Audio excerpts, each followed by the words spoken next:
Hello and welcome to our podcast. Today we're talking about GMC Interim Orders Tribunal hearings. My name is Lisa Jones. I'm a partner in the healthcare team and I'm joined by my colleague Holly Patterson. Thanks, Lisa. Firstly, please can you explain to me what an IOT is?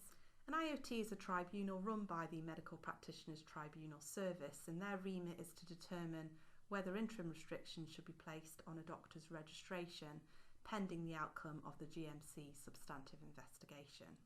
So when would a doctor be referred to an IOT? A doctor can be referred at any stage of a GMC investigation, but it's usually at the onset of receipt of the initial complaint. Is it a different process to the GMC substantive investigation?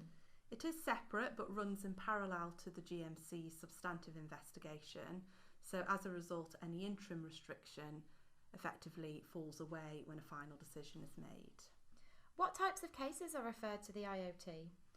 Cases are referred to an IOT where evidence suggests that it may be necessary to restrict a doctor's registration for either protection of members of the public, where it's in the public interest to do so, or where it's in the doctor's own interests. What information would be available to the IOT? The IOT will have a hearing bundle prepared by the GMC which will contain the concerns, and also the doctor can put in their own bundle. That usually comprises of testimonial letters or evidence of CPD courses. The IOT doesn't hear oral evidence routinely, so they make their decision based on the written material and also any oral submissions. What tests does the IOT apply? The IOT effectively carries out a risk assessment, considering whether it's necessary to restrict a doctor's registration whilst the GMC investigation is ongoing. It doesn't make any findings of fact, doesn't decide if an allegation is true or not. It assesses the seriousness of the allegation, the evidence before it, and the weight that should be attributed to that evidence.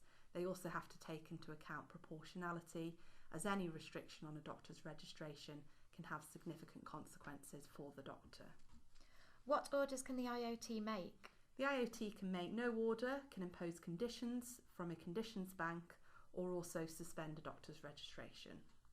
What actually happens at the IOT hearing? Doctors are routinely represented by a solicitor or barrister. There will normally be a meeting in advance to go through and prepare for the hearing, and interim orders are normally held in private. The hearing room is relatively informal and doesn't resemble a courtroom. Who would be sitting on the tribunal? There are 3 members, one of whom is medically qualified and also a legally qualified chair. So what format would the hearing take? The chair will introduce everyone and the doctor will be asked to confirm his or her name and GMC registration number. Representatives will then present the case on behalf of the GMC and also the doctor. The tribunal members can ask questions and then they will adjourn in order to make a decision in private. When then do you receive the decision? You receive the decision on the day. It normally takes a couple of hours. You would be asked to go back to the hearing room where the chair would confirm what order, if any, has been made, and you'd get a copy of the written decision. What do I do if I'm referred to an interim orders tribunal? It's really important that you contact your medical defence organisation or insurance provider as soon as possible to obtain advice about the next steps. And what are the potential implications running from this? The implications depend on what order is made. If the doctor's suspended, then they have to cease clinical practice immediately. If conditions are imposed, then it depends on what those conditions are, but your representative will advise you to ensure that you comply with them. Thanks, Lisa. We hope that you enjoyed our podcast. Please do get in touch if you have any questions.